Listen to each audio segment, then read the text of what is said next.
Jansangram news, बातमीची सत्यता हीच आमची ओळख.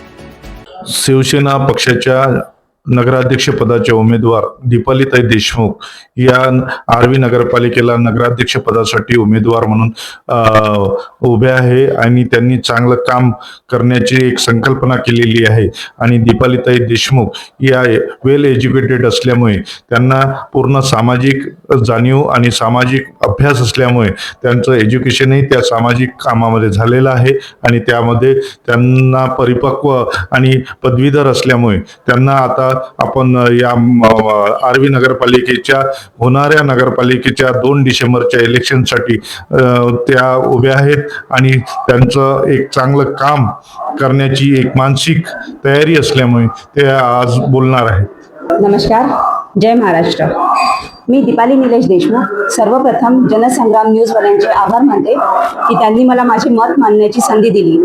मी शिवसेना पक्षाची नगराध्यक्ष पदाची उमेदवार आहे. तर माझे शिक्षण MBA म्हणजे मास्टर ऑफ बिझनेस ॲडमिनिस्ट्रेशन यामध्ये झालेले आहे आणि सोबतच मी इन्फोसिसमध्ये ॲज अ टीम लीडर म्हणून काम केलेलं आहे. तर हे व्यवस्थापन आणि टीम लीडर याची सांगड घालून मी नक्कीच सगळ्या नगरसेवकांना विश्वासात घेऊन काम करेन आणि आर्वीमध्ये काहीतरी बदल, सुरक्षितता, सुंदर, स्वच्छ आणि नीटनेटकेपणा आणून दाखवेन. ताई, तुम्ही आता लाडल्या बहिणीचं जे काम आहे चालू आणि ते आपले जे महाराष्ट्राचे डिप्टी CM उपमुख्यमंत्री एकनाथ शिंदे साहेबांनी सुरू केलेली योजना होती, त्या जे वंचित राहिलेले लोक आहेत लाडल्या बहीणमध्ये, त्यांचं तुम्ही काय करणार नगराध्यक्ष झाल्यावर? नक्कीच ही योजना माननीय एकनाथजी शिंदे यांनीच राबवलेली आहे. आता मी जे प्रचारासाठी फिरत आहे त्यामध्ये मला इतकं जाणवलं की काही महिलांना त्या योजनेचा लाभ मिळालेला नाहीये. काही महिलांना मिळाला आहे तर त्या बंद झालेल्या आहेत.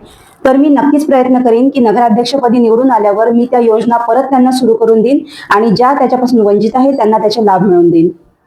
आणि जे आपल्या गावामध्ये जे स्वच्छतेचं अभियान राबवलं होतं, त्यामध्ये आपल्या आर्वी नगरीमध्ये स्वच्छता फार कमी प्रमाणात दिसत आहे. त्याबद्दल तुमचं स्वच्छतेबद्दल काय मत आहे?